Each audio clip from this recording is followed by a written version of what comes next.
겠습니다. 네, 오늘 사복음 산책 5강 시작합니다. 마가복음 개관이고요. 1강에서는 우리가 복음서를 어떻게 읽을 것인가에 대해서 살펴보았었죠. 제가 각 주에 그 내용을 그대로 다시 치러놨습니다.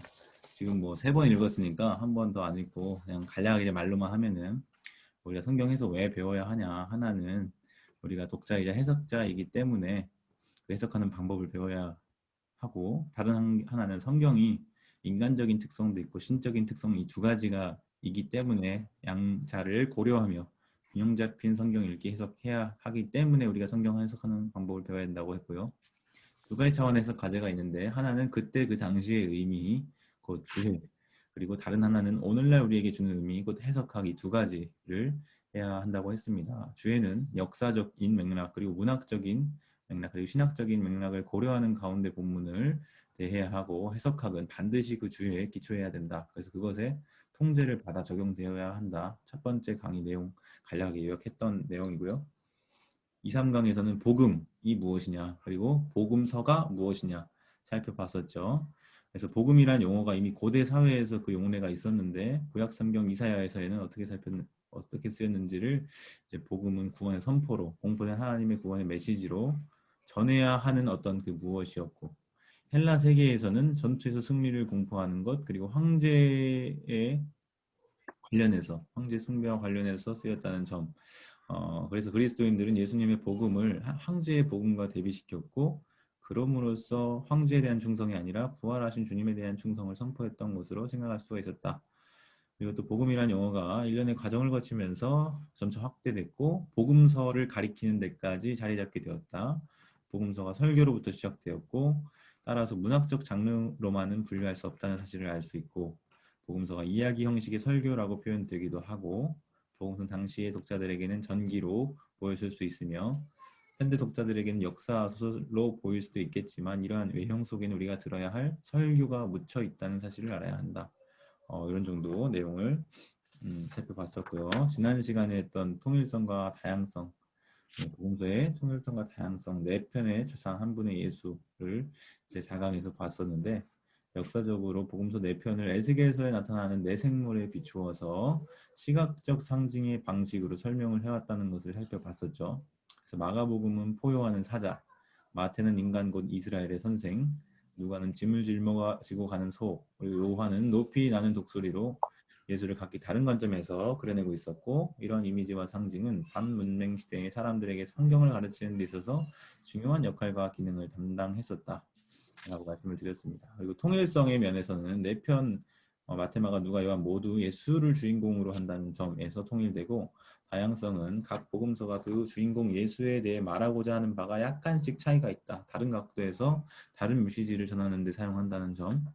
우리는 각 복음서에서 하나의 조화로운 모습을 도출해내려고 해서는 안 된다. 그래서 제가 뭐 타티안의 디아테사론이라고 하는 통관 복음이라고 하는 것을 이제 말씀을 드렸는데, 그 지도는 오히려 각각의 그림들을 이해하기 어렵게 만들며, 그보다는 각 복음서 저자들이 그려낸 예수에 대한 각각의 초상을 따로따로 상세하게 살펴보는 것이 필요하다고 말씀을 드렸습니다. 그래서 한 인물의 이야기를 특별한 방식으로 전하는 것이 각 복음서자들이 그것을 기록한 가장 중요한 목적이기 때문이다. 이런 정도 4강 내용에서 살펴봤었죠. 그래서 오늘은 사복음서 각각을 개관하며 살펴볼 건데, 오늘은 마가복음을 첫 번째로 살펴보고자 합니다. 그 중에서 두 분이 있는데 첫 번째 부분만 좀 볼 거예요. 혹시 지난 시간 복습을 짧게 봤는데 질문 있으신가요? 아니요. 네. 그러면 우리 서건사님 들어가는 말 한 단락을 좀 읽어주시면 감사하겠습니다. 마가복음은 신약 성경에서 두 번째 위치하고 있다. 이는 초대교회에서 마태복음의 압도적인 영향과 중요성 때문이다. 아우구스티누스는 마가복음을 마태복음의 축소판으로 여기며 무시했다. 그러나 오늘날 대부분의 학자들은 마가복음을 현대까지 전해지는 복음서 중 최초의 것으로 간주한다. 그러므로 마가복음 기자는 예수님의 다양한 말씀들과 그에 관해 전해오는 전승들을 각 조각의 단순한 모음 이상의 통일성 있는 내러티브로 엮어내며 교회에 중요한 기여를 한 것이다. 교회사에서 18세기에 마가는 전승자들의 단순한 편집자로 여겨졌으나 오늘날은 그의 신학적이고 목회적인 천재성이 널리 인정되고 있다. 그는 고통당하고 자신을 내어주는 메시아에 관한 복음을 선포했고 바로 그 빛 안에서 예수를 기적 행하는 사람으로 묘사하는 모든 전통들을 해석하도록 요구했다. 또한 교회가 주장한 그 메시아의 모범에 어울리도록 철저하게 자기를 부인하는 제자도를 요청했다. 이번 강의에서는 마가복음의 기록에 관한 역사적인 질문들을 간략하게 살펴본 후 마가복음이 초대교회의 신앙과 제자도 및 기타 다른 사항들의 기여한 부분을 중심적으로 논의할 것이다. 감사합니다. 제가 혹시라도 중간중간에 잡음이 들어와서 마이크 음소거 시키더라도 너무 상처받지 마십시오. 네. 자, 잘 읽어주셨습니다. 감사합니다. 자, 마가복음은 신약 성경에서 두 번째 위치하고 있다. 그래서 순서상 신약 성경 27권 중에 두 번째 위치하고 있다는 말이에요. 그래서 이따가 뭐 읽다 보면 제2복음서라는 표현이 나오거든요. 다른 게 아니라 두 번째 있다는 이 말이에요. 그래서 이 초대교회에서 마태복음이 압도적으로 중요하게 다뤄졌어요. 첫 번째 위치한 이유 중에 하나가 마태복음이. 그러니까 지금 저희가 사복음서를 다루는데 마태, 마가, 누가, 요한 천 권사님이 처음 오리엔테이션 할 때 물어봤던 거잖아요. 왜 마가복음을 먼저 썼냐, 오타냐? 이게 아니라 마가복음이 먼저 기록된 것으로 많은 학자들에 의해서 주장되기 때문에 제가 먼저 다룬다고 했는데, 그러면 마가복음이 첫 번째 위치에 하고 있어야 되는 거 아닌가 생각이 드는데, 초대교회에서 그러니까 2세기부터 4세기 그 이후로 마태복음을 마가복음보다 더 중요하게 여겼던 거예요. 그 중요한 이유 중에 하나가 제가 설명드렸던 그 아우구스티누스 기억나십니까? 교부 아우구스티누스, 영어로는 어거스틴이라고 불리는, 많이들 들어보셨을 거예요. 뭐 고백록, 참회록, 아니면 뭐 하나님의 도성, 뭐 이런 작품을 쓴 저자죠. 그래서 서방 교회 전통에서 가장 위대한 교부 한 사람을 꼽으라고 한다면 이 아우구스티누스를 꼽습니다. 그 정도로 아주 중요한, 루터가 이 아우구스티누스의 영향을 굉장히 많이 받았어요. 어쨌든 이 마가복음을 마태복음의 축소판으로 여기면서 무시했습니다.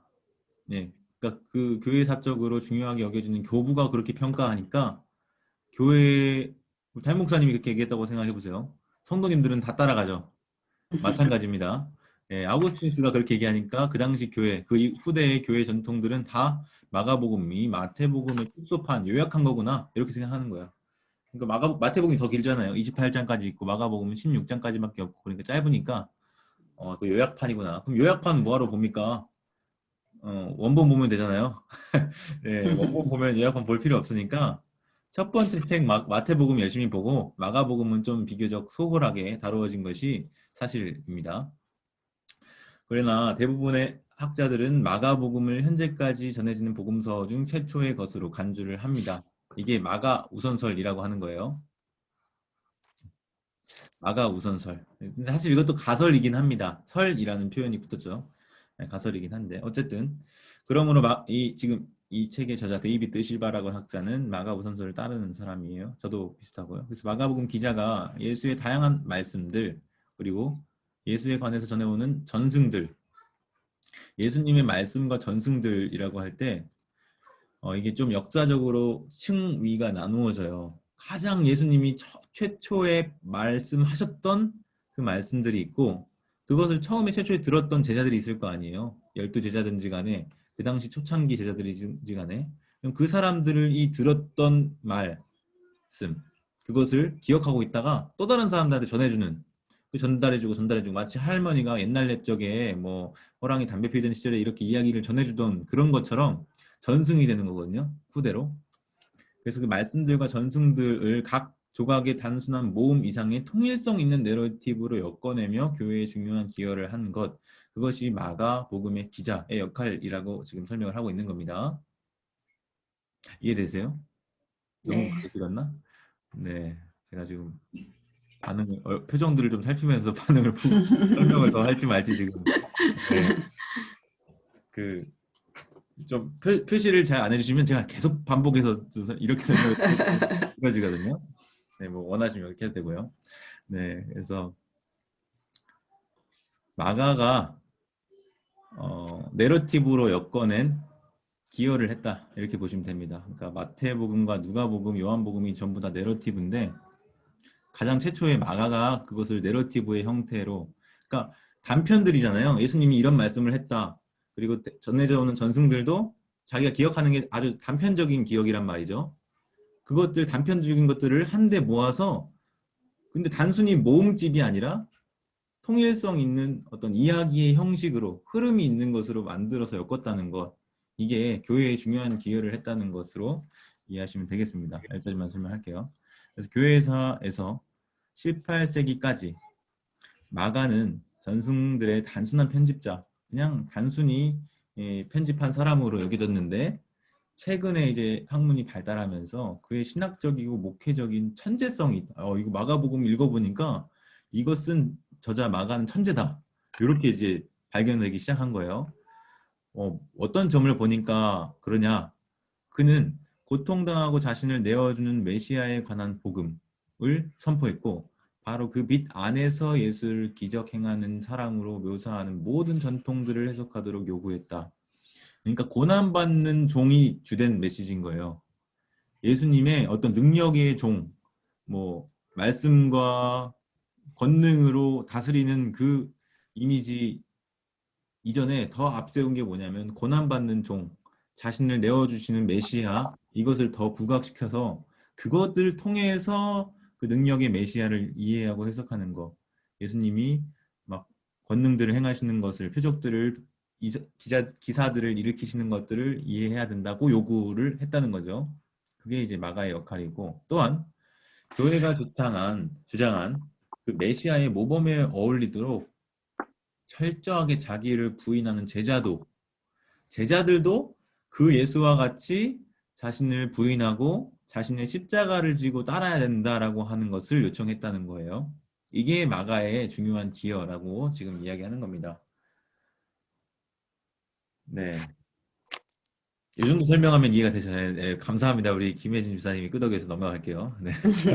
이번 강의에서는 그래서 마가복음의 기록에 관한 역사적인 질문들을 간략하게 살펴본 다음에 마가복음이 초대교회의 신앙과 제자도 및 기타 다른 사항들에 기여한 부분들을 중점적으로 논의할 것이다. 이 뒷부분은 다음 주로 미루겠습니다. 앞부분만 오늘 살펴볼 거예요.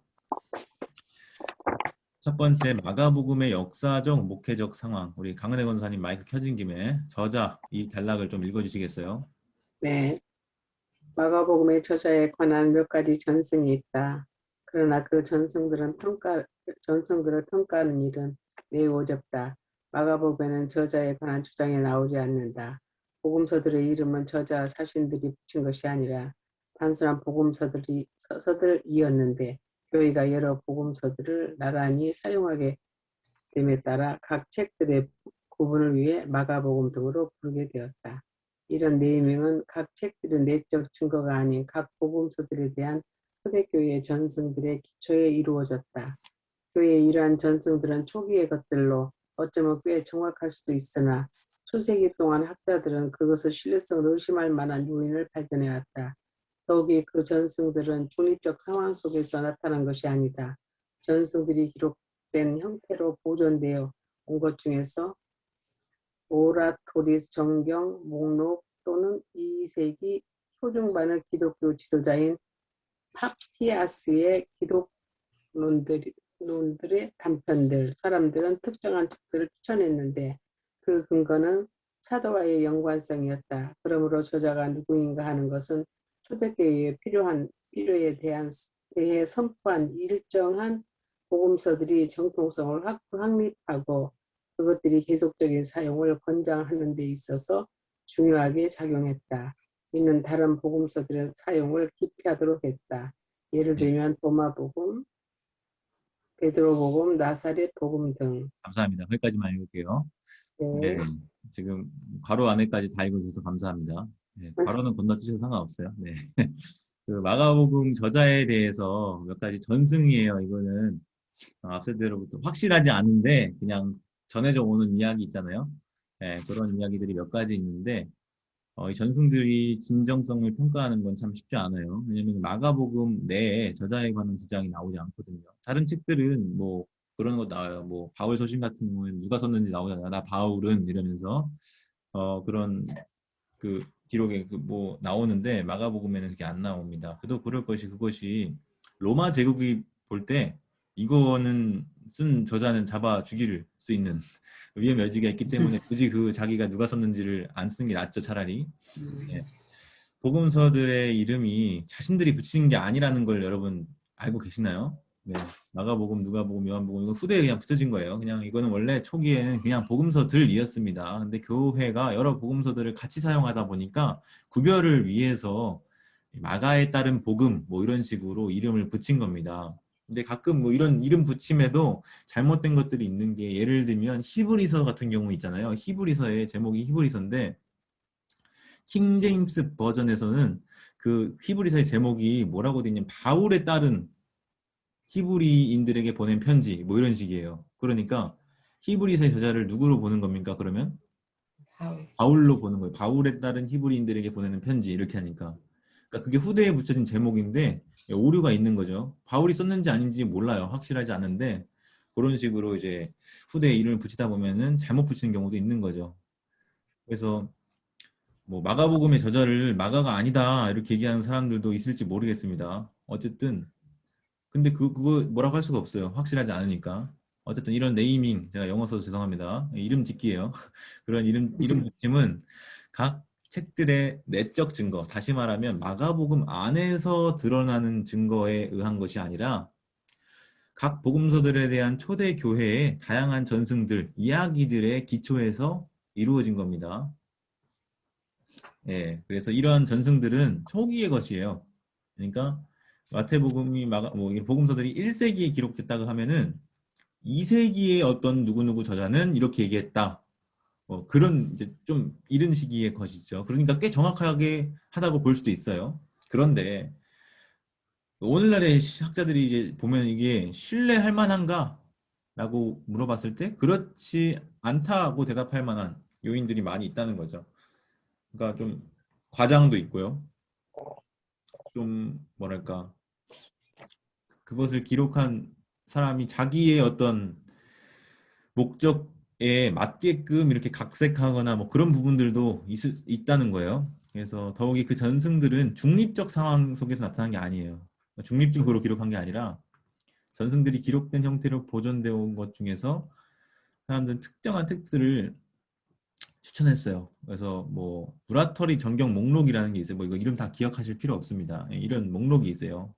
되게 초기의 것인데 그 시대에 있어서는 어떤 책들이 정경으로 받아들여졌는가 이것들을 기록한 목록인데 그 목록에서 이제 이것을 마가에 따른 복음 뭐 이런 식으로 책 제목을 표기를 해놓은 거죠. 그러니까 그거를 근거로 삼아가지고 오늘날도 그 따라오는 거고요.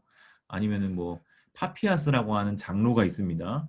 근데 이 사람이 2세기 초중반 사람이에요. 그러니까 굉장히 이른 시기죠.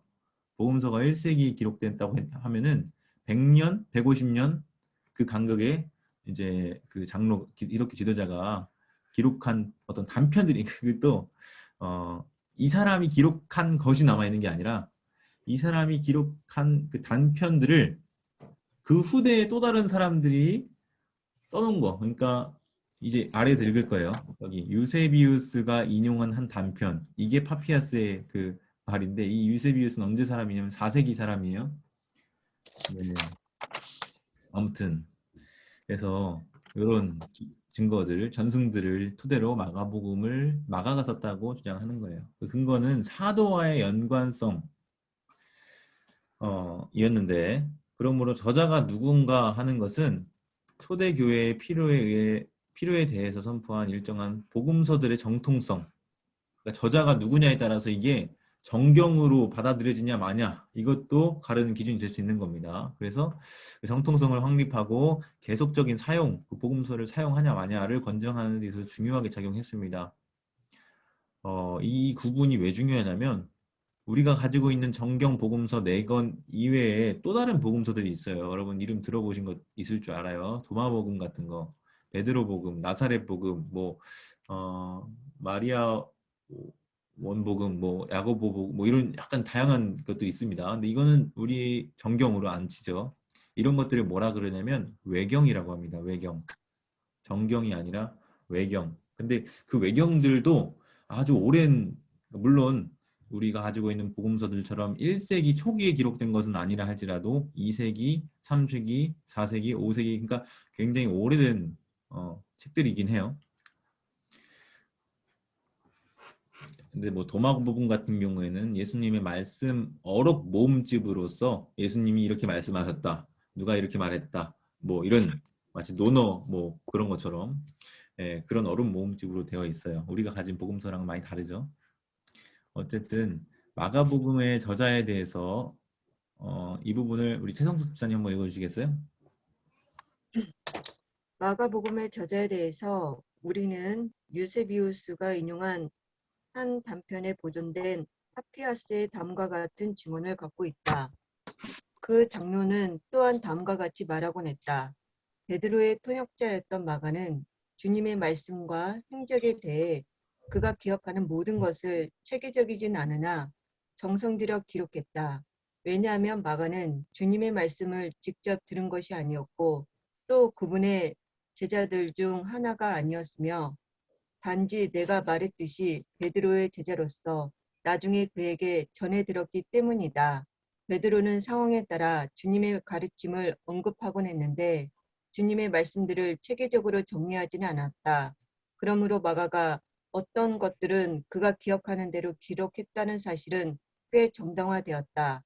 왜냐하면 그는 자신이 들은 어떤 것도 누락시키지 않으려 했을 뿐만 아니라 그것에 대해 아무것도 틀리게 말하지 않는다는 오직 하나의 목적을 갖고 있었기 때문이다.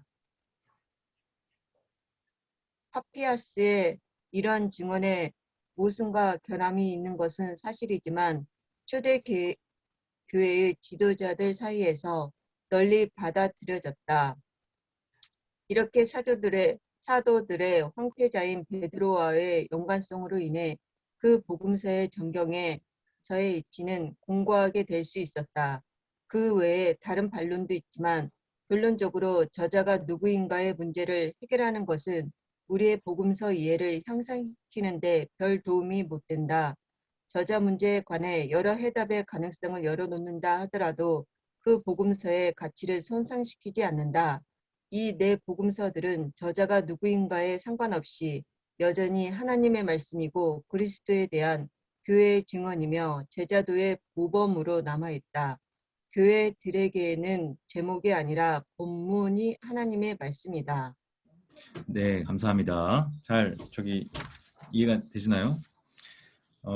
아까 제가 말씀드렸던 것처럼 그 파피아스라고 하는 사람이 2세기 초중반 사람인데 그 사람이 남긴 그 기록이 그 자체는 원본은 없고 그 유세비우스라고 하는 4세기 역사가에 의해서 인용된 글은 지금까지 전해져 오고 있다. 그래서 다음과 같은 증언이 있다 그러는데 그 요 장로가 이제 파피아스를 말하는 거겠죠. 이렇게 말하곤 했다고 하면서 직접 인용을 이렇게 첫 번째 줄부터 마지막 줄까지 하는 거예요. 거기서 어떻게 소개되고 있냐면 마가가 베드로의 통역자였다고 하는 거죠.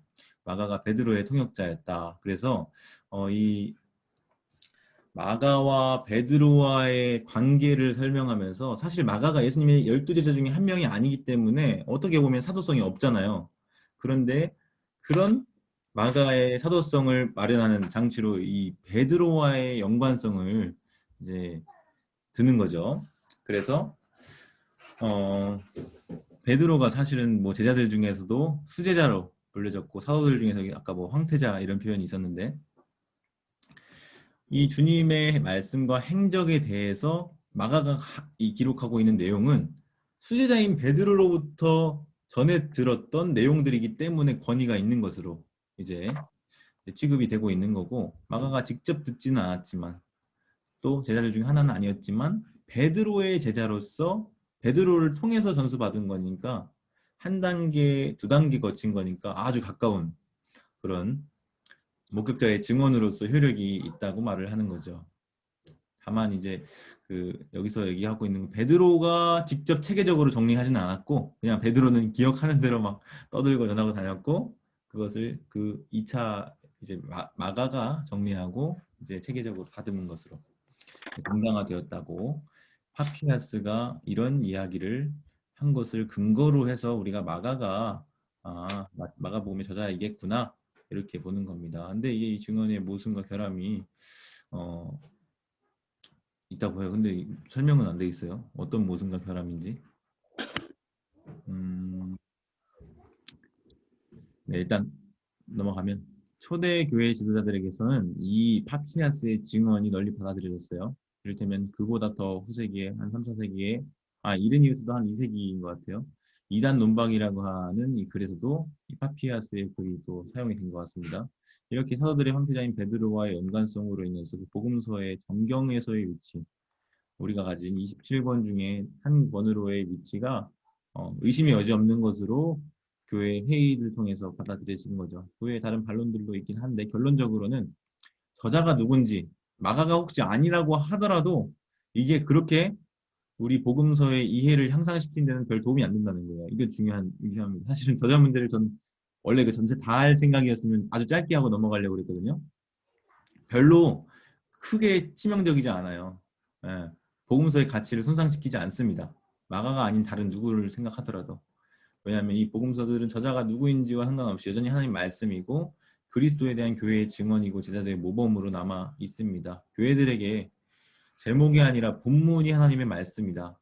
오늘날에 있어서 중요한 것은 이걸 마가복음으로 부르냐 뭐 베드로의 복음으로 부르냐 이게 중요한 게 아니라 그 내용이 하나님의 말씀으로서 권위가 있는 상태인 거죠. 여기까지 저자에 대한 이야기를 나눴는데 혹시 궁금하신 거 있으면 잠깐만 켜고 말씀하셔도 되겠습니다. 제가 딱 5초만 세고 넘어갈게요. 네, 넘어갈게요. 아니면 뭐 너무 말 끊는 게 그러면 채팅으로 남겨주셔도 됩니다. 두 번째, 기록 상황 목적들. 그러니까 마가복음이 기록될 때의 상황이 어땠을지, 그리고 이것을 왜 기록했을지, 이런 주제를 다루는 겁니다. 첫 번째 기록 상황, 우리 김혜진 집사님 마이크 켜고 한번 말씀해 주시겠어요? 네, 읽어주시겠어요? 기록상 초대교회의 전성에 의하면 마가복음은 베드로의 순직 직전 혹은 직후에 로마에서 기록되었다. 더욱이 19세기와 20세기의 학자들은 대체로 이 전성을 받아들였고 마가복음은 네로의 박해하에 있는 로마 교회를 염두에 두고 기록된 말씀으로 해석하고자 했다. 마가복음서에는 기록 장소를 로마 또는 적어도 로마 제국의 서쪽 지역으로 보게 하는 내적 근거들이 있다. 첫째, 마가복음에 나타나는 라틴어에서 온 단어들 혹은 다른 언어에서 빌려온 특수 용어들은 심지어 팔레스타인에서 기록된 라틴 문서에서도 발견되었는데 이는 지중해 연안의 문서들의 공통적인 현상이다. 그런데 마가복음은 두 군데에서 헬라어 용어를 라틴어로 설명한다. 이는 마가복음의 상징이 로마 제국 동쪽 지역의 그것보다 로마의 화폐와 행정 용어에 더 친숙했다는 것을 강력하게 시사하며 그들이 제국의 동쪽보다 서쪽 지역에 살았던 사람들이었다는 것을 의미한다.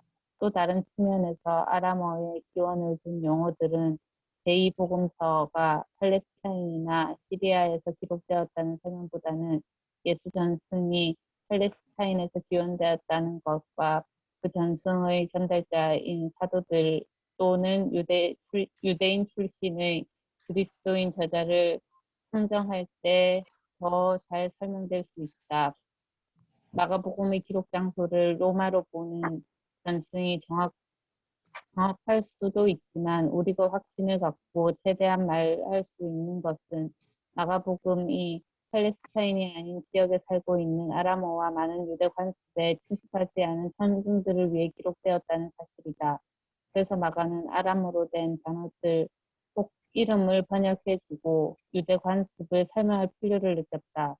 저자가 마가복음의 상징을 그 복음서에 나오는 대부분의 인물에 익숙하다고 여긴 것으로 보아 마가복음의 독자들은 이전에 이미 기독교 공동체에 들어온 사람들인 것으로 보인다. 그리고 그들은 구약을 잘 알고 있는 것으로 여겨졌다. 기록 장소가 정확히 어디이든 간에 마가복음은 곧 널리 읽혀지기 시작했다. 마태와 누가 둘 다 마가복음의 내용을 알고 있었으며 그것을 자신들의 복음서의 자료로 사용했다. 기록연대로 주 70년 이전이 가장 가능성이 있다. 이에 예루살렘 멸망과 성전의 파괴에 관한 예수의 예언에 기초한 것인데 마가는 누가와 다르게 이 사건을 주 70년에 벌어진 사건과 일치하는 것으로 언급하려 하지 않는다. 많은 학자들이 마가복음의 저작 시기를 70년 이후로 보려는 주요한 이유는 예수가 예루살렘 파괴를 예시할 수 없다고 가정했기 때문이다. 그러나 그것은 확실히 모두가 받아들이는 것이 아니 관념적 확신이 있는 것이다. 마가복음이 70년 이전에 로마에서 기록된 것으로 보는 것은 자연적으로 그것이 네로치아의 로마에서 박해받고 있거나 박해 후 회복 과정에 있는 그리스도인들의 필요에 대처하기 위해서 기록되었다고 결론짓게 한다. 네, 감사합니다. 마지막 읽은 부분이 이제 기록 목적에 해당하는 부분이 되겠고요. 다시 좀 올라가서 보시면 이 기록된 상황이 마가복음이 베드로 순교 직전 혹은 직후 로마에서 기록된 것으로 이제 보는 설이 있습니다. 로마에서 기록되었다. 그래서 19세기, 20세기 학자들이 대체로 이 로마에서 기록되었다는 전승을 받아들였고요. 이것이 이제 마가복음을 네로의 박해 하에 있는 네로의 그 대화제 사건 기억하시나요? 예, 대화제가 로마에서 아주 큰 화제가 있었는데 그 탓을 이제 그리스도인들에게 덮어 씌우면서 그리스도인들이 엄청난 큰 핍박과 고난을 당한 그 초대교회 역사가 있습니다. 근데 그 당시에 이제 초대교회 성도들을 위해서 로마 교회를 염두에 두고 기록된 말씀으로 이제 받아들여졌었고요. 그래서 로마로 보게 하는 아니면 적어도 로마 제국의 서쪽 지역으로 보게 하는 마가복음 안에서 발견할 수 있는 내적 증거들이 있습니다. 네, 여기서 내적 증거라는 표현 아까도 앞에서 나왔는데 마가복음 1장 1절부터 마가복음 16장까지 이 안에서 이런 것들을 뒷받침하는 증거들을 내적 증거라고 합니다. 그런가 하면 외적 증거는 뭘까요? 외적 증거? 아까 우리 파피아스의 글 봤죠? 유세비우스의 글. 그거는 마가복음 밖에 있는 거잖아요. 근데 그거를 근거로 들어다가 이거는 마가가 썼을 거다. 이렇게 제시하는 거를 외적 증거라고 합니다. 그래서 내적, 외적 이 차이를 말씀드리고요. 그렇게 어려운 건 아니니까. 첫 번째 마가복음에 나타나는 라틴어가 있어요. 라틴어에서 온 단어들 혹은 다른 언어에서 빌려온 특수 용어들이 있는데 이 용어 표현들은 랍비 문서들, 팔레스타인의 랍비 문서들에서도 발견되는 것을 볼 때 지중해 연안에서 기록된 문서들은 대체로 로마 제국의 영향 하에 있기 때문에 라틴어에서 온 단어들이나 다른 언어에서 빌려온 특수 용어들이 발견될 수 있다. 이렇게 이제 보는 거예요. 이걸 근거로 로마에서 기록되었을 것으로 이제 추정을 하는 겁니다. 근데 마가복음은 이제 두 군데 헬라어 용어를 라틴어로 설명하는 부분이 있어요. 그러니까 이거는 라틴어 용어가 아니라 원래 헬라어 용어인데 이걸 라틴어로 설명한다는 거죠. 이거는 마가복음의 청중들, 그러니까 마가복음의 원래 독자, 오리지널 리더들이 로마의 화폐와 행정 용어에 친숙했었기 때문에 헬라어로 된 거를 굳이 번역해서 라틴어로 적어줬다 이렇게 보는 거죠. 이게 강력한 증거이기 때문에 첫 번째 배치한 것 같습니다. 그래서 로마 그들이 제국의 동쪽보다는 서쪽에 살았던 사람들이었음을 의미한다. 이렇게. 그러니까 동쪽이라 하면 팔레스타인 얘기하는 거예요. 예. 근데 그쪽이 아니라 서쪽 얘기하는 거죠. 그리고 또 다른 측면에서 아람어의 기원을 둔 용어들 마가복음에 특별히 그런 용어들이 많이 나오거든요. 뭐 예를 들면 달리다 굼 있잖아요. 기억나세요? 소녀야 일어나라. 이게 아람어예요. 쿰이 일어나라고 달리다가 이제 딸이고 뭐 그런 용어들이 이제 마가복음에 두드러지게 나타나거든요. 마태랑 누가복음에는 안 나와요. 네, 그런 아람어의 기원을 둔 용어들이 팔레스타인이나 시리아에서 기록되었다는 설명보다는 예수 전승이, 그러니까 마가복음과 예수 전승의 이 역사적인 층위가 달라요. 제가 좀 아까도 설명했잖아요. 예수님이 직접 말씀하신 것이 있고 그것을 들었던 목격자들이 증언한 것이 있고 그 목격자들의 증언을 듣고 기록한 것이 있고 지금 제가 세 단계의 칭의를 말씀드린 거예요. 뭐가 제일 먼저입니까? 예수님이 역사 속에서 이 발화하신 거, 말씀하신 게 제일 밑에 있죠. 1층. 그 다음 층은 그것을 전에 들었던 초기 제자들, 그들이 증언, 그건 2층이에요. 그 증언을 받아 듣고 복음서를 쓴 건 몇 층입니까? 3층이에요. 2층의 구분이 이해가 되시죠? 각기 다른 층이라는 거예요. 그러니까 아람어의 기원을 둔 용어들을 설명할 때 이것은 마가복음 자체가 팔레스타인이나 시리아, 아람어를 사용하는 그쪽에서 기록되었다고 보는 게 아니라 예수의 전승, 그러니까 예수님이 말씀하신 것을 처음에 들었던 제자들이, 그러니까 2층을 얘기하는 거야, 2층. 1층은 예수님 층이고, 2층은 제자들 층이고, 3층이 복음서 층이라고 하면은 2층에서 예수 전승에서 팔레스타인에서 기원했다는 것, 그리고 그 전승의 전달자인 사도들 혹은 유대인 출신의 그리스도인 저자들이 그것을 썼을 것이다. 이렇게 설명을 할 수가 있다는 거죠. 제가 좀 복잡하게 설명을 했는데 그래도 어느 정도 이해는 되셨으리라고 생각을 합니다. 마가복음의 기록 장소를 로마로 보는 전승, 이것이 정확할 수도 있지만 우리가 확신을 가지고 최대한으로 말할 수 있는 것, 그러니까 그 이상 말하지 않고 여기가 이제 모두가 합의할 수 있는 지점은 마가복음이 팔레스타인이 아닌 지역에 살고 아람어 많은 유대 관습에 친숙하지 않은 청중들을 위해서 기록되었다는 것은 모두가 합의하는 점이라고 지금 이제 결론을 내리는 거예요. 이건 분명하다. 왜냐면은 마가복음 내에 이러한 증거들이 빼박으로 있다 이거죠. 마가는 아람어로 된 단어들을 막 번역해줘요. 이름들을. 달리다 꿈, 이를 번역한즉 소녀야 일어나라 함이다. 뭐 이런 예를 들면 메시아 아무튼 예, 이것들이 괄호 안에 있는 것들이 다 그거예요. 마가복음 3장 17절, 5장 41절, 7장 11절 이것들이 다 증거입니다. 한번 볼까요? 네. 마가복음 3장 17절 보면은 뭐라고 써 있냐면 보아너게라는 표현이 있어요. 보아너게 곧 우레의 아들 이렇게 풀어주거든요. 만약에 보아너게라고 하는 이 아람어 단어를 잘 알고 있는 청중들이라고 한다면 굳이 곧 하면서 우레의 아들 이렇게 설명해 줄 필요가 없는 거죠.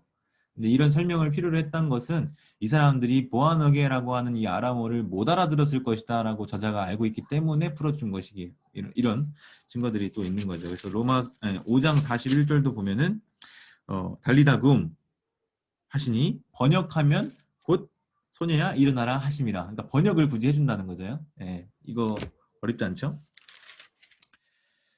네, 그리고 유대 관습을 설명할 필요도 있어요. 유대 관습을 굳이 설명을 해주는데 예를 들면 마가복음 7장에 이제 막 손을 치잖아요. 장로들이 부정한 손으로 막 먹는 거 있는데 3절부터 4절이면 괄호 열고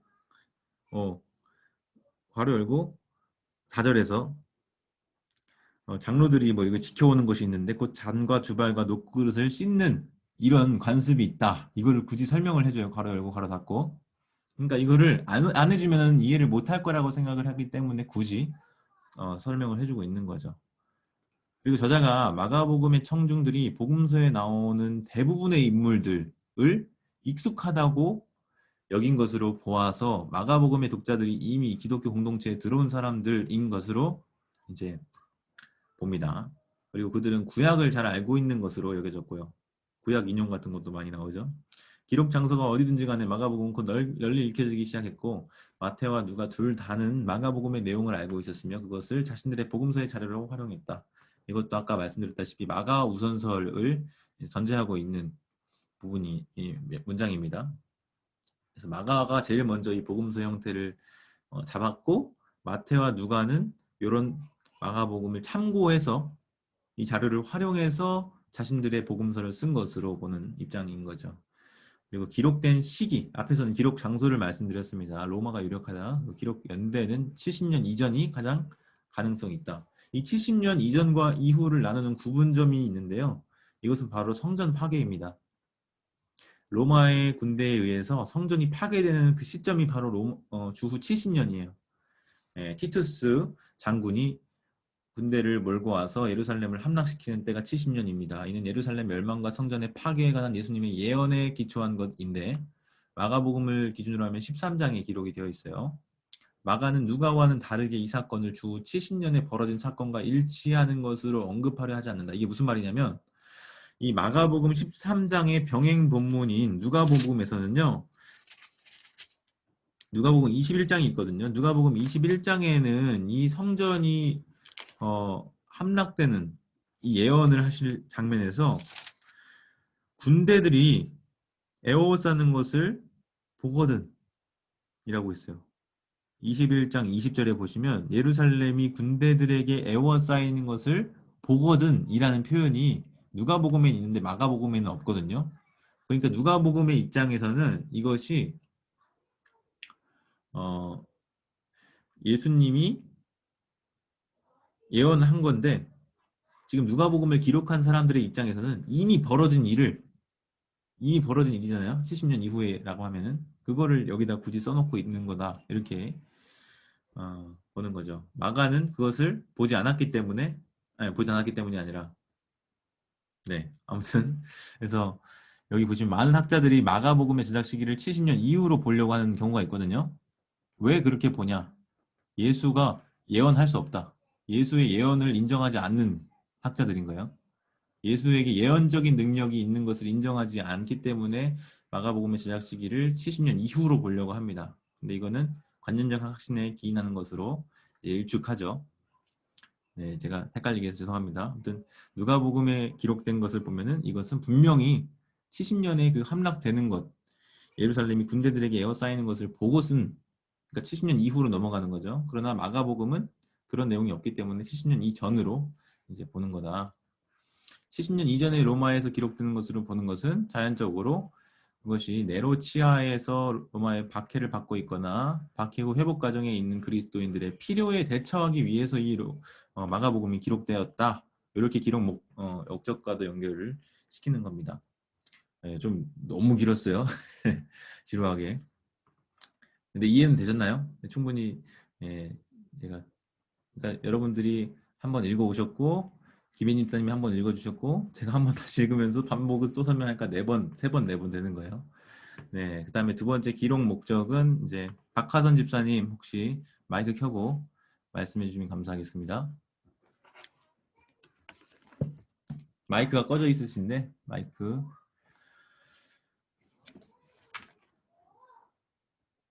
자리에 안 계시나요? 네, 켜셨네요. 여기 기록 목적 제 화면에는 여러분들의 유인물에는 제가 기록 목적을 따로 안 써놨죠. 네. 마가복음이 70년 이전에 거기서부터인가? 아니다. 다음 달락. 네. 그 다음 달락. 예, 마가는 제자들의 대가에 대해서. 예, 마가는 제자도의 대가에 대해 직설적으로 언급한다. 그는 거절당하고 미워받고 적대적인 경험을 하는 것을 주의 길을 따르는 자의 의미 있는 일로 여겼고 심지어는 그분의 이름을 위해 영예로운 일인 것으로 재해석함으로써 믿는 자들의 사회와의 관계에 대한 질문에 답한다. 또한 오해의 가능성에 대해 고려하며 공동체 내에서 주는 그리스도신이다라고 고백하는 것의 의미에 대해 제거할 것을 요구한다. 마가는 예수에 관해 떠돌아다니는 구두전선과 그의 말씀들을 수집한 것들이 예수의 중요성과 그의 인격에 대한 오해를 방지하지 못했다는 것을 깨달았다. 예수의 치유 이야기들과 자연을 대상으로 한 기적들은 사람들이 예수를 또 다른 한 사람의 주술가나 기적을 행하는 사람으로 해석하고 따르도록 했을 수 있다. 그 자체로만 볼 때 예수의 말씀들은 그를 지혜 혹은 철학 학파의 창시자로 여기고 따르도록 이끌었을 수도 있었을 것이다. 그러나 마가는 기적과 지혜에 관한 담화를 고통당하고 죽임을 당하는 담화 속에 포함시키는 것에 의해서만 예수의 중요성 그리고 예수를 따르는 것의 중요성을 올바르게 제시할 수 있었다. 이러한 목적을 달성하기 위해서 그는 예수 전승의 다양한 줄기들을 올바르게 엮어낸 내러티브를 저술했다. 그의 관심은 단지 교리적인 것에 머물러 있지 않았고 굉장히 실제적인 목적도 있었다. 제자도 자체는 예수가 메시아라는 사실을 정확히 아는 것에 의존한다. 제자들이 예수를 정확히 이해하는 데 실패하는 것으로 묘사함으로써 마가는 독자들 혹은 청중들이 그들 자신의 제자도에 대해 다시 생각해보고 필요한 부분을 수정하도록 해 그들이 주님의 재림에 대해 준비된 진정한 제자들이 되도록 이끈다.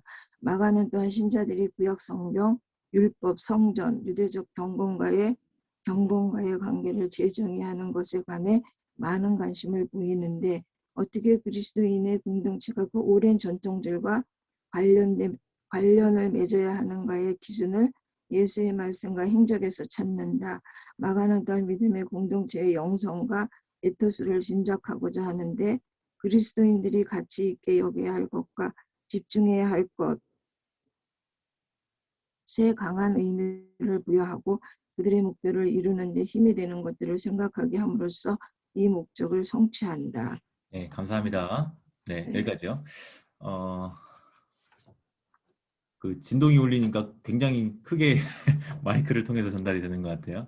죄송해요. 누가 아니, 자꾸 아닙니다, 아닙니다. 네, 감사합니다. 제가 잠깐 음소거를 시키겠습니다. 네. 그 지금 이 기록 목적 두세 단락이요. 결국은 마가복음의 메시지와 직접적으로 관계되는 것들이거든요. 그래서 이제 오늘 다 못다 할 뒤에 두 번째 파트 있잖아요. 그걸 다음 주에 다룰 건데 이게 거의 요약이라고 볼 수 있어요. 첫 번째 마가는 제자도의 대가에 대해서 직설적으로 언급합니다. 여기에 좀 두드러지는 마가의 기록 목적이에요. 그는 거절당하고 오해받고 적대적인 경험을 하는 것을 주의 길을 따르는 제자로서 의미 있는 일이라고 여겼고요. 심지어는 그분을 위해서 그분의 이름을 위해서 영예로운 일인 것으로 재해석합니다. 그래서 믿는 자들이 사회와 어떤 관계를 가져야 하는가에 대한 질문에 대답을 해요. 그러니까 지금 기록 그 장소랑 그 기록 시기 이런 거 다루잖아요. 그러니까 네로 박해 치하에 있던 그리스도인들이 그 당시에 그 제국과의 관계를 맺을 때 어떻게 살아야 되는가에 대한 질문이 있었을 건데 그것에 대해서 이제 마가복음이 대답을 해준다 이거예요. 그리고 또 오해의 가능성에 대해서 고려하며 공동체 내에서 주는 그리스도신이다라고 고백하는 것. 이게 베드로의 고백이죠. 마가복음 8장에 나옵니다. 가이사랴 빌립보에서의 이 고백하는 것의 의미에 대해서 재고할 것을 다시 생각할 것을 요구하는 게 이 마가복음의 중요한 목적 중에 하나예요. 그래서 마가가 예수에 대해서 떠돌아다니는 구두전승, 그러니까 아까 1층, 2층, 3층 있다고 하면 이 2층, 2층에서 그의 말씀들을 수집한 것들이 예수의 중요성과 그의 인격에 대한 오해는 방지하지 못했다는 것을 깨달았어요. 다시 말하면 이 마가 이전에는 예수님이 어떤 분이신지 그리고 그분이 하신 일이 무엇인지에 대해서 많은 사람들이 좀 많이 오해하고 있었다는 거예요. 왜냐? 예수님이 이런 놀라운 말씀들을 하고 능력들을 일으키고 기적을 베푸시고 귀신을 내쫓고 막 바다와 풍랑을 잠잠하게 하시고 이런 권능의 예수님만 생각하잖아요. 그러니까 이 승리주의적인 메시아에 대한 기대로 그 당시에 많은 사람들이 물들어 있었던 거죠. 근데 사실은 엄밀하게 다 따져보면 예수님은 그런 점보다는 오히려 부각되는 것이 앞에서 살펴본 제자도의 대가 얘기잖아요. 거절당하고 오해받고 적대적인 경험을 하고. 그러니까 그 승리주의적인 그 가치관을 가지고 있으면 그 당시 상황에서 어떻게 되냐면 로마 제국이 있잖아요. 그 제국을 엎어버려야 되는 거예요. 왜냐? 우리가 믿는 그 예수가 얼마나 대단하고 능력 있고 놀라운 기적을 권능을 가지신 분인데 그러나 이제 마가가 전해주고자 했던 것은 그게 아니라는 거죠. 그런 힘으로 뒤엎어버리는 그런 군사적인 무력적인 그런 기독교 승리주의적이 아니라 예수가 가신 그 길을 생각해보게 하는 겁니다. 고난받는 십자가의 길.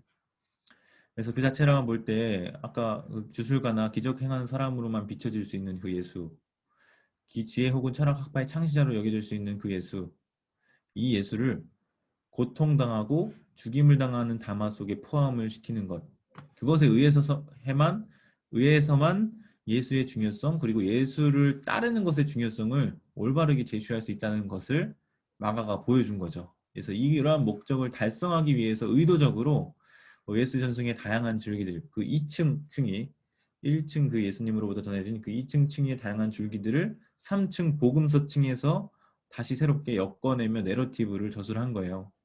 네. 어렵지 않죠? 좀 반응이 떨떠름합니다. 자, 네. 네.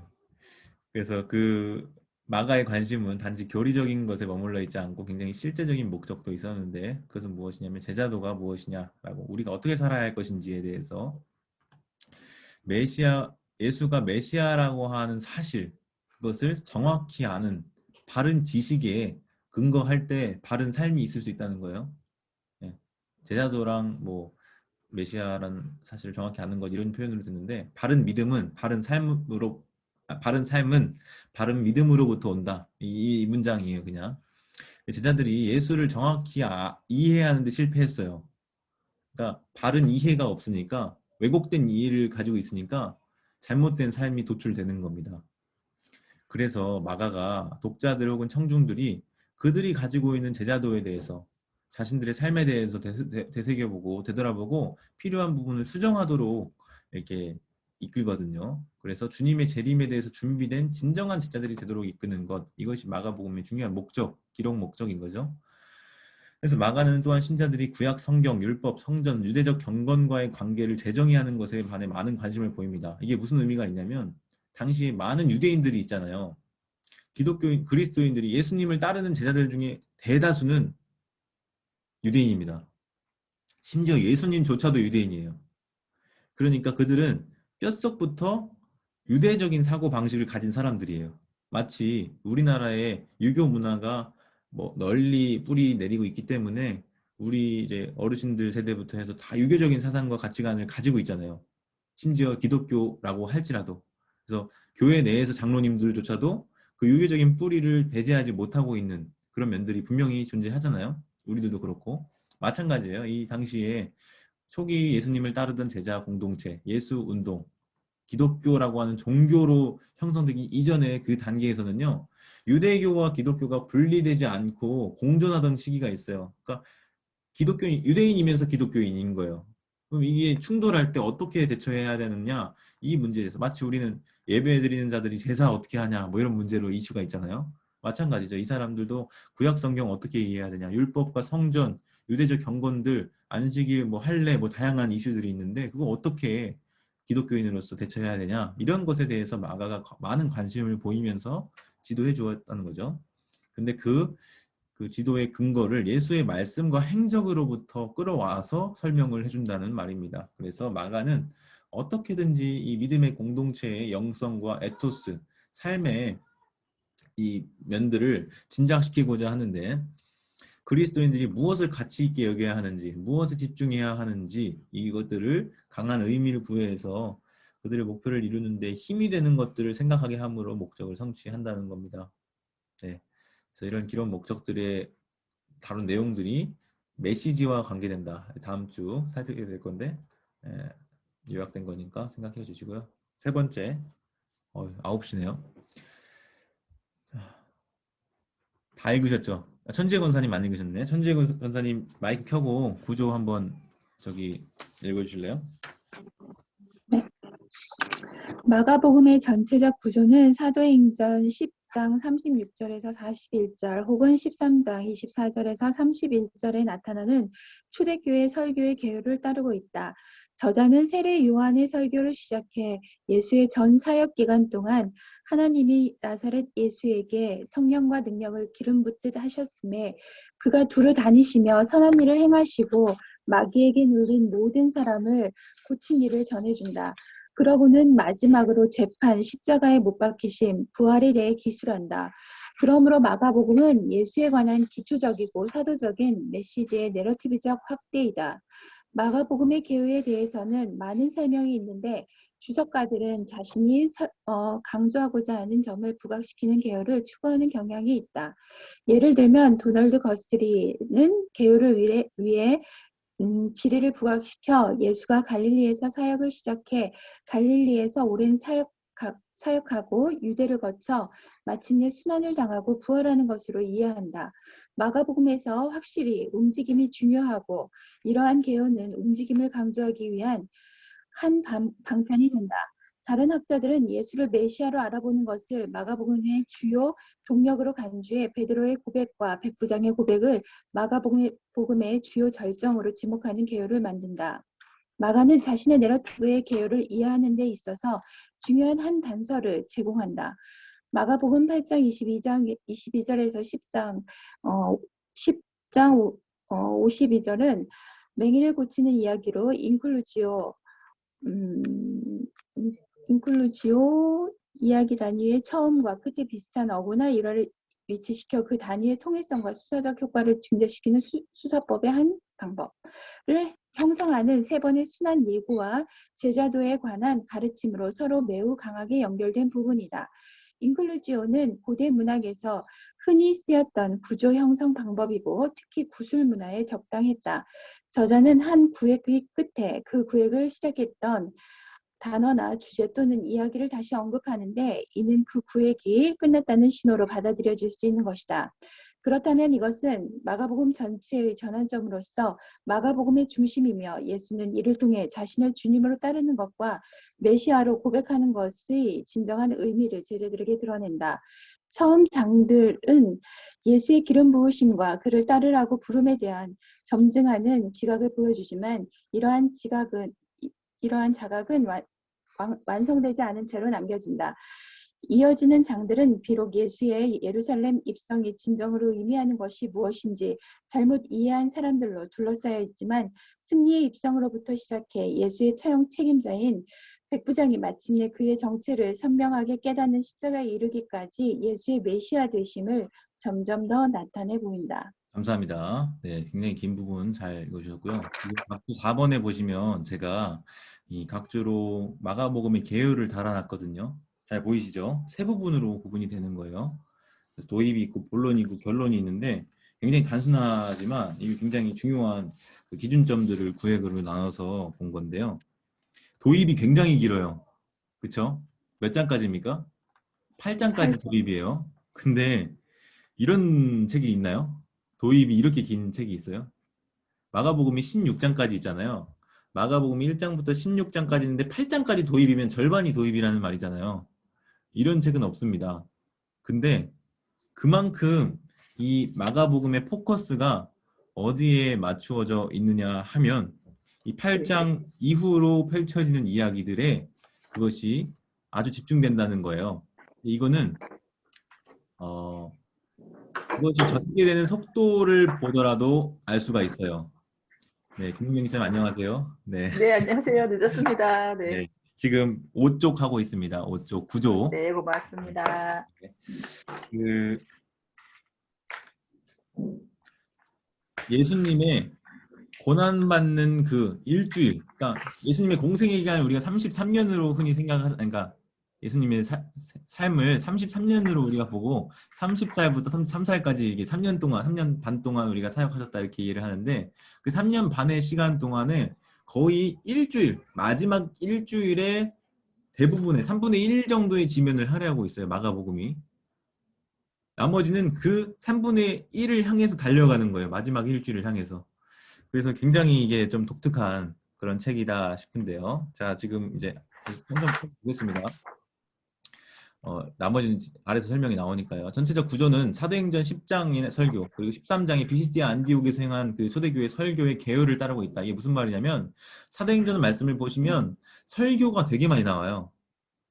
전도하는 사도들이 그 설교하는 복음서에는 사실 구체적으로 예수님이 무엇을 가르치셨는지에 대해서 내용이 구구절절 안 나오거든요. 근데 사도행전에는 그 사도들이 무엇을 가르치고 전했는지 그 내용, 그 메시지의 그 흐름들까지도 아주 길게 서술하고 있어요. 우리 대표적으로 알고 있는 설교가 뭐가 있으세요? 돌마다 죽은 사람? 네, 스데반이라고 말씀하셨죠? 네, 들렸습니다.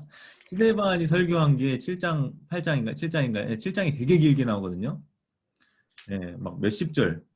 그리고 베드로가 설교한 것도 되게 길게 나오고요. 바울이 설교한 것도 되게 길게 나오고요. 근데 대체로 그 사도행전에 기록되어 있는 사도들의 복음 전파, 설교의 내용들을 잘 살펴보시면요. 세례 요한의 설교로 시작해서 예수님의 사역 기간에 뭐 했는지. 그러니까 하나님이 성령과 능력을 기름 붓게 하셨고, 기름 붓게 하셨고, 예수님이 두루 이곳저곳 다니시면서 선한 일도 하고, 마귀가 눌린 사람들을 고치는 뭐 그런 일을 하셨다. 이런 이제 메시지가 들어간 다음에 마지막으로는 예수님이 재판 십자가에 못 박히신 부활에 대해서. 근데 이런 분이 이제 우리 뭐 십자가에 돌아가셨다. 근데 하나님이 그를 다시 살리셨다. 뭐 이런 식의 공식이 있어요. 설교의 그 메시지의 흐름이. 그 흐름을 지금 마가복음도 그대로 따르고 있다고 하는 거예요. 그래서 마가복음이 1장에서 예수님의 사역의 시작을 세례받으심으로 시작해서 공생의 기간 들어가고 마지막에 십자가에 못 박혀서 죽으시고 부활하시는 이 흐름이 딱 나오잖아요. 그게 사도행전에서 나타나는 그 사도들이 초기 선포했던 그 메시지의 흐름이 반영된 거다. 이렇게 지금 보는 거예요. 그래서 파란 글씨 보시면 마가복음은 예수에 관한 기초적이고 사도적인 메시지의 내러티브적 확대다. 이렇게 지금 해놓은 거죠. 그래서 마가복음의 개요에 대해서 여러 가지 다양한 설명들이 있습니다. 세 가지로 설명을 드릴 수 있을 것 같은데요. 예를 들면 하나는 도널드 거슬이라는 학자가 있는데 이 사람은 어떻게 했냐면 지리적으로 구분했어요. 지리적으로. 마가복음에 뭐 갈릴리에서 한 이야기 나오고 유대에서 한 이야기 나오고 예루살렘에서 한 이야기 나오거든요. 갈릴리, 유대, 예루살렘 이 세 가지를 기점으로 구분을 나눠서요. 1장부터 5장 43절까지, 6장부터 9장 50절까지, 10장부터 뭐 13장까지, 그리고 14장에서 16장까지 뭐 이런 식으로 그 1장부터 16장까지 마가복음의 구조를 나눠요. 그래서 이거는 지리적으로 보는 관점이다. 이해하시면 되고요. 그래서 이 움직임이 중요하긴 합니다. 마가복음에서 어디에서 어디로 가시고 어디서 어디로 가시고 이런 움직임이 중요하기는 하는데 이것도 약점은 분명히 있어요. 그러나 이제 그건 차치하고 어쨌든 이렇게 지리적으로 구분하는 입장이 있다. 두 번째는 예수를 메시아로 알아보는 것을 중요한 어떤 기점으로 보는 거예요. 이를테면 베드로가 예수를 주는 그리스도십니다. 사람들이 나를 누구라 하느냐 물었을 때 더러는 뭐 예레미야라 더러는 뭐 선지자라 뭐 합니다. 너희는 나를 누구라 하냐? 베드로가 주는 그리스도십니다. 살아계신 하나님의 아들이십니다. 뭐 이런 고백을 하잖아요. 그 예수님이 누구신지 그 정체를 알아보는 고백을 기점으로 해서 마가복음의 구조를 나눕니다. 그리고 백부장도 그렇게 고백해요. 그는 진실로 하나님의 아들이시니이다. 그래서 이 마가복음의 중요한 이 구조적인 특징 중에 하나가요. 세례 받으실 때 예수님이 하나님의 아들로 인정이 돼요. 그게 1장이죠. 그리고 베드로의 고백도 있는데 변화산 사건 있잖아요. 변화산 사건. 변화하시는 그 변모하시는 산에서도 하늘에서 음성이 들려가지고 이는 하나님이 내 아들이다. 그 음성이 있고요. 마지막 십자가 상에서 백부장이 그것을 지켜보고 그는 정녕 하나님의 아들이다. 이 고백이 있어요. 그러니까 3번 이렇게 있거든요. 이게 굉장히 구조적인 특징이 있는 의도된 구성이라고 우리가 볼 수가 있는 거죠. 어쨌든 이렇게 예수를 메시아로 알아보는 것도 구조를 나누는 또 하나의 특징이 될 수 있고요. 근데 이제 이 책의 저자인 드실바는 어떻게 보냐? 마가복음 8장 22절부터 10장 52절을 하나의 본론, 몸통으로 보는 거예요. 마가복음의 몸통. 근데 이게 어떤 이야기로 시작해서 어떤 이야기로 끝나냐면 맹인을 고치는 이야기로 시작해서 맹인을 고치는 이야기로 끝나는 거예요. 그러니까 8장 22절에 맹인을 고쳐요. 10장 50절 정도에 맹인을 또 고쳐요. 이 맹인을 고치는 이야기가 2번이 나타납니다. 근데 이거를 인클루지오라는 표현을 써요. 문학 기법입니다. 봉투 기법이라고도 하고요. 수미 쌍관이라고도 하고요. 수미 상관이라고도 하고요. 예, 많이 들어보셨죠? 인클루지오, 봉투 기법, 수미 상관, 수미 쌍관. 그래서 맨 앞과 맨 뒤를 같은 주제 혹은 연결되는 어떤 키워드로 감싸는 구조를 얘기하는 거예요.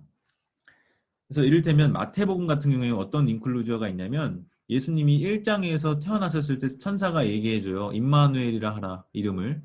근데 마태복음 28장이 어떻게 끝나는지 아세요? 내가 너희와 항상 함께 할 거다. 볼지어다. 제자 삼으라 한 다음에 내가 너희와 항상 함께 할 거다. 그 뜻이 임마누엘이거든요. 그러니까 1장에서 임마누엘, 28장에서 임마누엘 이게 인클루지오예요. 예, 이런 식의 구조적인 문학 기법이 있는데요. 지금 마가복음 8장 22절과 10장 52절도 그런 인클루지오로 있다는 거예요. 어떤 주제로 연결되는 거예요? 맹인을 고치는 이야기로 이 연결이 되는 거예요. 그래서 이게 무슨 의미가 있냐면요. 맹인을 고치는 게 단순히 그냥 육체적인 눈 멀음을 고쳐주는 게 아니라 우리들의 영적인 눈이 맹인과 같다. 그 당시에 청자들이. 그래서 너희들은 영적인 그 맹인이 예수님으로 고침을 받아야 된다. 다시 말하면 예수님을 바라보는 그 시각이 교정되어야 된다. 이런 지금 메시지를 던져주고 있는 것이라고 보는 겁니다. 그래서 이 몸통 부분이라고 할 수 있는 마가복음 8장부터 10장까지의 이 부분이 마가복음 전체의 전환점의 기능을 한다. 마가복음의 중심이다. 예수는 이를 통해서 자신을 주님으로 따르는 것과 메시아로 고백하는 것의 진정한 의미가 무엇인지를 제자들에게 드러낸다. 그래서 처음 장, 그러니까 서두가 길다 그랬죠. 서론 부분은 예수의 기름 부으심과 그를 따르라고 부름에 점증하는 자각을 보여주기는 하는데 미완성이에요. 완성되지 않았어요.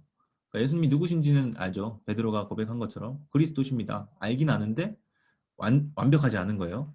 이어지는 장들은 그러니까 후반부 얘기하는 거예요. 비록 예수님의 예루살렘 입성이 진정으로 의미하는 것이 무엇인지 잘못 이해한 사람들, 이게 무슨 말일까요? 막 겉옷을 깔고 막 그래서 호산나 다윗의 자손이여 얘기하잖아요. 잘못 이해하고 있는 거예요, 이 사람들은. 예수님이 예루살렘 입성에서 승리주의적인 어떤 메시아, 왕적인 군사적인 메시아로서 로마 제국을 엎어버릴 것을 기대하고 막 다윗 그 나라, 그 다윗 나라가 제일 강대한 나라였거든요. 이스라엘 역사상 가장 강한 나라. 그래서 그 다윗의 별이 지금까지 이스라엘 국기에 들어가 있는 거예요. 별이.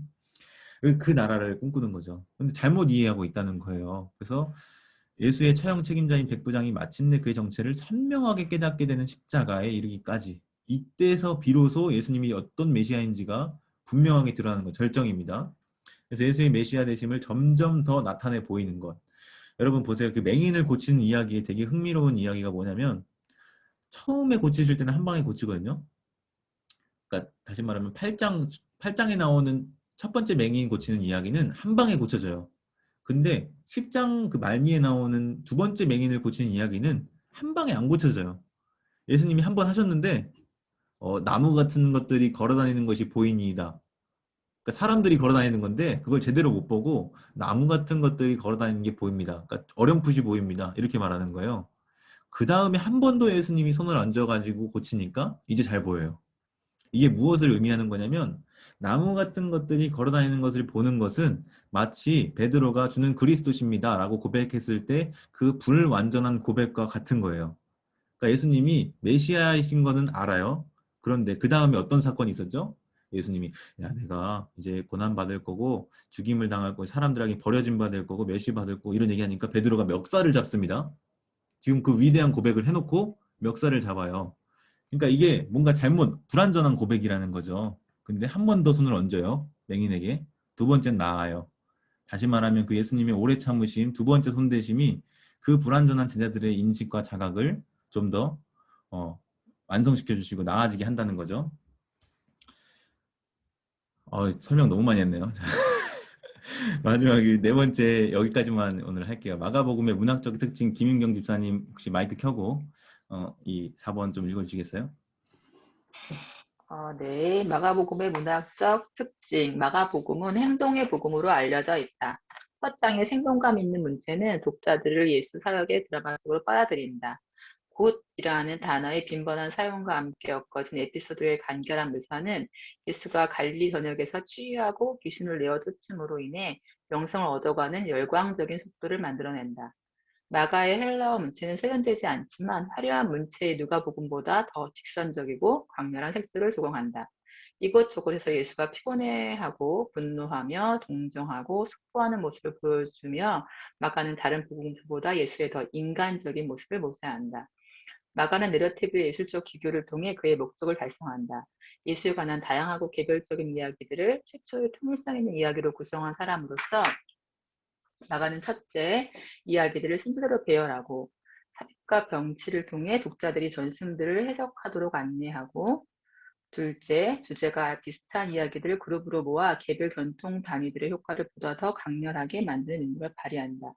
예술 사역은 일시의 청중들의 관심을 사로잡는다. 내러티브 전체에 걸쳐 쌓여가고 결국은 예수의 배척, 순환, 십자가에 이르도록 하는 긴장을 일찌감치 나타내 보임으로써 마가는 복음서의 초반에서부터 청중들을 갈등에 휘말리게 한다. 갈등은 사실 마가복음 구성에 필요한 통일성을 부여하는 요소이다. 계속 읽을까요? 아마도 마가복음의 지속적인 매력을 설명해 주는 것은 그것의 수수께끼 같고 어슴푸레한 측면이다. 예수의 중요성에 대한 명확하고 단순한 설명이 비밀의 동기로 대체되었기 때문에 독자들은 예수를 하나님의 아들 그리스도라고 부르는 것에 보다 깊은 의미를 발견하기 위해 제자들과 함께 여행을 해야만 한다. 예수와 가장 가까이 있었던 사람들이 그가 누구인지를 이해하지 못했다는 사실은 그를 더욱 수수께끼 같은 존재로 만들고 신적 계시의 경외스러움과 특이함을 부각시킨다. 메시아 대심과 제자도를 어둡고 힘이 들며 치러야 할 대가가 많은 것으로 묘사하는 것은 마가복음의 비극이라는 단어의 가장 장중한 의미로서 비극적 차원을 부여하지만 결국은 복음이 되는 그러한 의미를 제공한다. 이러한 복음은 예수의 죽음과 부활 그리고 그가 하늘에서 구름 타고 오실 때 제자들을 인정하는 것을 통해 나타나는 하나님의 새로운 백성들을 위한 구속적인 목적에서 발견된다. 감사합니다. 네, 지금 비밀의 동기라고 되어 있잖아요. 이 용어가 비밀의 동기. 네, 예, 비밀 네, 모티프라고 하는 모티브, 게 더 스크립트, 어울릴 겁니다. 네, 비밀 모티프. 비밀 모티프. 비밀 모티프요. 네네. 네, 비밀의 동기라기보다는 자, 마가복음이 행동의 복음으로 알려져 있다라고 했는데 우리 내 편에 초상할 때도 좀 사자 그 이미지를 우리가 떠올렸던 기억이 납니다. 첫 장에 문체가 생동감이 있다고 했는데 그 왜 그러냐면 되게 딱 간단하고 바로바로 넘어가고 이런 식이에요. 그리고 곧이라는 표현이 많이 쓰여요. immediately라고 되어 있는데 헬라어 표현으로는 유티스라고 하는 단어입니다. 이 부사가 이 마가복음 초반부에 굉장히 많이 쓰여요. 마태복음이나 누가복음이나 요한복음에는 이 단어 별로 안 씁니다. 거의 안 쓰여요. 근데 마가복음에는 뭐 몇십 번 쓰입니다. 그 정도로 이 굉장히 어떤 사건 전개나 이 연결을 빨리빨리 하고요. 그리고 에피소드를 간결하게 묘사해요. 몇 절 이내에 압축적으로 그 사건을 묘사하고 넘어가고 사건을 묘사하고 넘어가고 이런 식으로 되어 있습니다. 그래서 예수님이 명성을 얻어가는 열광적인 속도를 만들어내요. 갈릴리 전역에서 여기서 치유하고 인기를 얻고 저기서 치유하고 축기하고 인기를 얻고 이거를 빨리빨리 만들어냅니다. 그래서 굉장히 그 헬라어 문체도 뭐 우리가 헬라어를 같이 볼 리는 없겠지만 직선적이고 강렬한 색조를 제공한다고 합니다. 그리고 예수가 인간적인 모습을 많이 보여요. 마가복음에서는 막 피곤한 것도 그래서 1장에서도 너무 피곤하니까 밤늦게까지 사역하고 그래서 한적한 곳에 혼자 가서 쉬시고 가끔 또 분노하고 동정을 하고 뭐 숙고하고 동정하는 부분은 이제 급식 기사 베푸실 때 오병이어 기적 되게 안쓰러운 거예요. 근데 이거 다른 데서는 잘 안 나타나거든요. 생각하는 그 인간적인 모습이 많이 나타나는 게 마가복음의 특징입니다. 그리고 마가복음에는 내러티브의 어떤 예술적인 기교가 있는데 무슨 말이냐? 개별적인 이야기들을 순서대로 배열하고 삽입하고 병치시키고 제가 아까 층위 말씀드렸죠. 김윤경 기사님 조금 늦게 오셔가지고 못 들으실 수 있는데 1단계 층위는 어떤 층이냐면 예수님 층이에요. 역사적 예수 층위. 그래서 예수님이 직접 말씀하셨을 그때 당시의 층위를 1층으로 봅니다. 그럼 2층은 어떤 층이냐? 그 역사적인 예수님의 말씀을 들었던 초기 제자들 있잖아요. 그 제자들이 자신들이 들은 그 기억에 의존해서 그것을 목격자들의 증언하는 거예요. 증언. 또 다른 사람들에게. 그걸 2층으로 봅니다. 그러면 3층은 뭐냐? 복음서의 층이에요. 복음서가 기록될 당시에 그 복음서는 2층, 다시 말하면 그 목격자들의 증언을 토대로 전승들을 토대로 기록하는 그 3층으로 본다고 한다면 그 3층에서는 그 2층에 전해진 다양한 이야기들, 전승들, 그 증언들을 가지고 있잖아요. 자료로서. 복음서를 쓰기 위해 자료를 가지고 있는데 이거를 순서대로 자기의 의도와 목적에 맞게 배열하고 이건 여기 놓고 이 이야기는 여기다 놓고 이렇게 해서 복음서를 편찬을 하는 거죠. 이런 편집적인 측면도 있어요. 저자의 역할 중에. 그래서 주제가 비슷한 이야기들을 그룹으로 모아서 효과를 보다 강렬하게 만드는 능력을 발휘하고 그래서 아까 앞서서 18세기까지는 마가복음이 그냥 마태복음의 요약판으로 무시가 됐었는데 19세기, 20세기 이르러서 야 마가복음 쓴 마가 천재다. 어떻게 이렇게 문학적인 기능과 이거 다 연결시켜가지고 구상했을까? 하나씩 발견하면서 놀라는 거죠. 어쨌든 그런 놀라운 문학적인 기교들이 마가에 나타나는 겁니다. 그리고 막 갈등이 중요한 이 내러티브 전개에 있어서 중요한 요소로 작용을 해요. 그래서 여러분들 드라마 같은 것도 보면은 우리가 서사가 있잖아요. 발탄, 전개, 위기, 절정, 결말 이런 소설이든지 뭐 어떤 이야기든지 다 그런 서사가 있는데 마가복음에도 그런 갈등이 있고 풀어지는 게 있고 뭐 이런 그 요소들이 있다는 거죠. 그리고 더 이제 중요한 마가복음의 중요한 문학적인 특징 중에 하나는 아까 제가 교정해 드렸던 비밀의 동기가 아니라 비밀 모티프입니다. 이 메시아 비밀이라고 하는데요. 예수님이 자기가 드러내야 되는데 예수님이 누구신지가 더 드러나야 되는데 조용하라 그래요. 알리지 마라. 아무에게도 이 일을 말하지 말라. 뭐 이런 이야기를 하시는 거죠. 왜 이렇게 얘기할까? 학자들이 많이 고민을 했거든요. 왜냐하면 이거는 마가복음에만 많이 나와요. 마태랑 누가나 요한에서는 그렇게 두드러지지 않는 특징인데 이 이유는 바로 예수와 가장 가까이 있는 사람들이 예수님이 누구신지를 제대로 이해하지 못했다는 거예요. 예수님이 원하는 만큼 이해하지 못했다는 거예요. 하나만 알고 둘은 몰라. 그러니까 예수님이 메시아라는 걸 알려주면 알려줄수록 오히려 이 사람들이 더 오해하니까 바로 알 때까지는 좀 조용히 하게 하고 그러니까 8장에 이르러서 직접적으로 예수님 말씀하시거든요. 그 전까지는 비밀에 붙이다가 8장에 이르러서는 베드로가 주는 그리스도십니다라는 고백을 하니까 그때사 비로소 예수님이 순환을 받고 버림을 받고 고난을 받을 거고 이런 얘기를 하세요. 그 전까지는 말씀을 안 하시다가 결국은 예수님이 어떤 메시아인지를 좀 더 분명히 가르쳐 주기 위한 어떤 장치로서 메시아 비밀이라고 하는 이 모티프가 마가복음 내에 두드러지게 사용되었다는 겁니다. 이건 이제 다음 주에 좀 더 메시지 부분에서 살펴보도록 할 거예요. 여기까지 혹시 이제 살펴본 내용 중에 질문 있으시면 짧게 마이크 켜고 해주시면 감사하겠습니다. 그러니까 쉼 없이 달려와서 좀 많이 힘드실 것 같아요. 아닌가요? 네. 저는 조금 힘이 빠지는데 그래도 조금이나마 도움이 되지 않으셨을까 좀 생각합니다.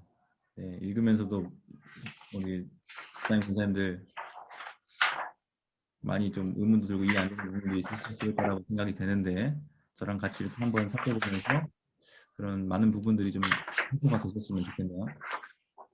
김민경 목사님 혹시 뭐 질문하실 거나 뭐 궁금하신 거 있으실까요? 아니요, 없습니다. 네, 그러면 25분이네요. 일단 공유 중지하고 잠깐 여러분들의 표정을 좀 살펴보고요. 마태복음 4장을 그냥 읽기만 하죠. 4장 마태복음 4장을 같이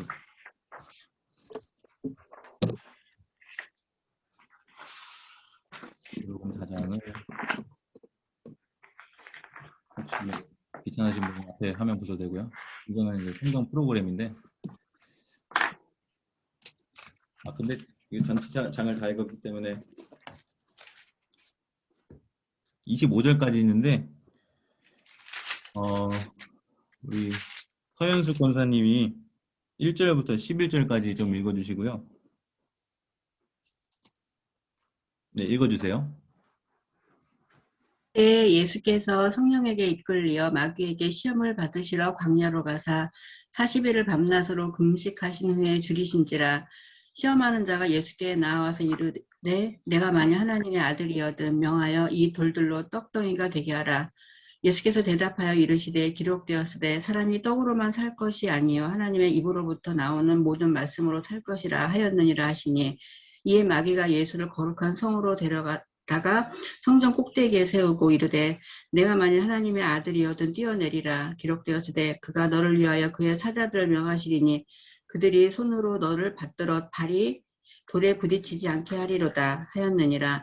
예수께서 이르시되 또 기록되었으되 주 너의 하나님을 시험하지 말라 하였느니라 하시니 마귀가 또 그를 데리고 지극히 높은 산으로 가서 천하 만국과 그 영광을 보여 이르되 만일 내게 엎드려 경배하면 이 모든 것을 내게 주리라.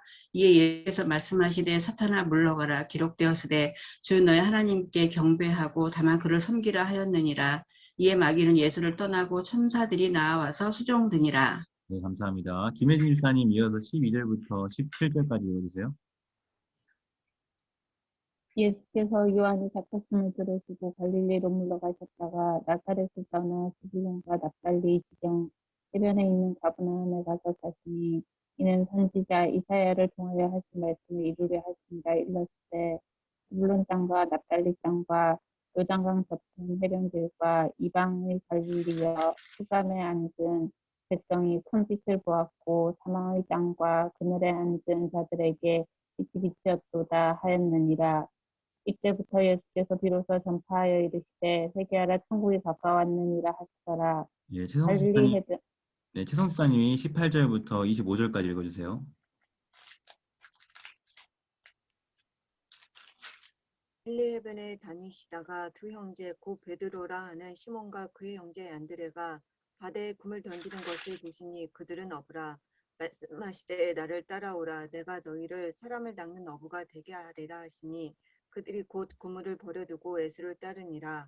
거기서 더 가시다가 다른 두 형제 곧 세베대의 아들 야고보와 그의 형제 요한이 그의 아버지 세베대와 함께 배에서 금을 깁는 것을 보시고 부르시니 그들이 곧 배와 아버지를 버려두고 예수를 따르니라. 예수께서 온 갈릴리에 두루 다니사 그들의 회당에서 가르치시며 천국 복음을 전파하시며 백성 중에 모든 병과 모든 약한 것을 고치시니 그의 소문이 온 수리아에 퍼진지라. 사람들이 모든 앓는 자 곧 각종 병에 걸려서 고통당하는 자, 귀신 들린 자, 간질하는 자, 중풍 병자들을 데려오니 그들을 고치시더라. 갈릴리와 데가볼리와 예루살렘과 유대와 요단강 건너편에서 수많은 무리가 따르니라. 네, 감사합니다. 네. 지금 17절 있잖아요. 지금 갑자기 생각난 건데 지금 17절 말씀을 보시면요. 예수께서 이때부터 비로소 전파하여 이르시되 이랬거든요. 우리가 앞서서는 이제 마가복음의 구조를 살펴보긴 했는데 마태복음의 구조 중에 중요한 요소가 하나가 있는데 바로 이 비로소라는 표현입니다. 이 비로소라는 표현이 어디에 또 나오냐면 베드로 신앙 고백 그 직후에 이게 한 번 더 나와요. 그래서 마태복음의 구조를 가르는 어떤 하나의 그 근거 중에 하나로 이 비로소라는 단어, 이 표현을 기준으로 이렇게 마태복음의 구조를 나누는 경우도 있습니다. 네, 갑자기 생각나서 말씀드렸고요. 오늘은 이제 시간이 됐기 때문에 이 시험 기사만 짧게 한 2, 3분만 얘기하고 마칠게요. 이 시험 기사는 마가복음에도 있죠. 네, 마가복음 여기 보면은 1장 12, 13절에 있어요. 그리고 누가복음 4장에도 있어요. 근데 여러분 그거 아세요? 같은 시험 기사인데 세 개가 다릅니다. 네, 그것이 어떻게 다르고 어떻게 같은지도 비교해 보는 것도 재밌어요. 일단 마태랑 마가랑 비교해 보면 마가는 2절에 압축해져. 되게 짧죠? 마태랑 누가는 10 몇 절까지로 긴데 이건 짧아요. 이거 일단 차이가 있고요. 근데 또 마태랑 누가도 또 차이가 있어요. 첫 번째, 두 번째, 세 번째 시험의 순서가 다릅니다. 왜 다를까요? 이것도 한번 고민해 보시면 재밌어요. 각 책에 그 두드러지는 강조점에 따라서 그 순서도 달리했다는 거예요. 같은 사건인데 이런 이제 다양성이 있고 어쨌든 지금 여기서 우리가 살펴볼 필요가 있는 것은요. 하나님의 아들이여든 네가 만일 하나님의 아들이여든 이라고 하는 표현입니다. 여기서 우리 번역으로 생각할 때는 만약에 하나님의 아들이면 이렇게 해라. 그러면 네가 하나님의 아들인 것이 증명될 거다. 뭐 이런 식으로 사탄이 말하고 있는 것처럼 비춰지거든요. 근데 사실은 사탄이 하나님의 아들인 거를 모르지 않아요. 예수님이. 제가 지난 금요기도회 때 설교했듯이 귀신은 귀신같이 알거든요. 알고 있어요. 그러니까 이거는 어떻게 보는 게 좋냐면 하나님의 아들이니까 이렇게 해라 이렇게 하는 거야. 하나님의 아들이니까 이렇게 해. 이렇게 한번 해봐. 너 하나님의 아들이잖아. 이것도 못해? 뭐 이런 식으로 하나님의 아들인데 이런 식의 뉘앙스가 좀 있는 거죠. 그리고 첫 번째, 두 번째, 세 번째 시험을 뭐 흔히 요한 1서에 나타나는 뭐 육신의 정욕, 안모의 정욕, 이생의 자랑 뭐 이것과 연결시켜서 보암직도 하고 먹음직도 하고 지혜롭게 할 만큼 탐스럽기도 한지라라고 하는 그 창세기에 그거를 연결시켜서 해석하기도 하는데요. 이거는 그 어떤 종류의 메시아가 될 거냐, 너 이런 종류의 메시아가 돼봐라, 이런 좀 맥락도 있는 것 같아요. 이를테면 돌들로 떡덩이가 되게 하라는 거는요, 이 식량이잖아요. 식량, 이 먹을 거를 그 백성들에게, 그 민족들에게 너가 메시아라면 이런 풍요를 베푸는 그런 메시아, 그런 만나를 베풀어 주셨던 그 하나님처럼 풍요를 베푸는 메시아가 되라. 이런 식으로 유혹을 하는 거고, 또 이거는 두 번째는 고난을 받지 않는 메시아. 그러니까 뛰어봐라. 그러면 하나님이 너를 받들어서 부딪히지 않게 할 거다. 이거는 고난받는 종 메시아가 아니라 그걸 방해하기 위한 어떤 전략으로 고난받지 않는 그런 메시아의 길을 유혹하는 것으로 보기도 하고, 세 번째는 그 땅과 이 만국 영광을 다 보여주면서 이거는 어떻게 이해를 하냐면 율법을, 그러니까 다시 말하면 그 십계명이 율법의 거의 대표인데, 거기서 하나님 외에는 경배하지 말고 절하지도 말라라고 하는 그 대표적인 계명이 있잖아요. 근데 여기서 율법을 거스르는 메시아, 뭐 그런 쪽으로 사탄이 지금 유혹하고 있는 거다. 학자들 중에 이렇게 해석하는 경우가 있더라고요. 그래서 이 시험이 결국 어떤 종류의 메시아가 될 것이냐라고 할 때 그것을 사탄이 시험하는 것으로 이해하는 또 해석도 있다. 오늘은 이 정도만 좀 해야 되겠네. 33분이네요. 네, 마치겠습니다. 오늘 긴 시간 귀 기울여 들어주시고 힘드실 텐데 함께 해주셔서 감사하고요. 오늘 기도는 강은혜 권사님 아까 시작할 때 말씀드렸던 것처럼 기도해 주심으로 마치면 감사하겠습니다.